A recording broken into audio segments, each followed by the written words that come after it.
Hello guys, today we have the pathway of the visual analyzer or nervus opticus. The body of the first three neurons lies in the thickness of the retina. So the optic nerve is made up of the axons of the third neuron.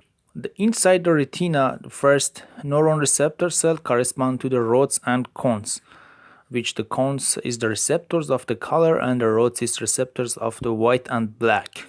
Axons switch to the second neuron, which is bipolar nerve, then switch to the third, which is multipolar nerve, and the axons of the third neuron form nervus opticus. Nervus opticus is passed through the skull, through the canalis opticus. Then medial fibers form decussation, while the lateral fibers run without decussation.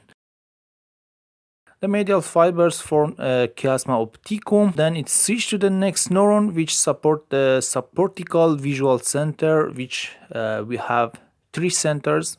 The first one is the colliculi superior of the midbrain, then is pulvina of the thalamus, and the third one is the corpus geniculatum laterale of the metathalamus. The axons of the neuron which lies in the thalamus and the corpus geniculatum laterale will pass through the capsula interna, then to the cortex in the cortical end of the visual analyzer in the lobus occipitalis along the sulcus calcareous. And the axons from the midbrain it's start the descending motor tract, which called tractus tectospinalis.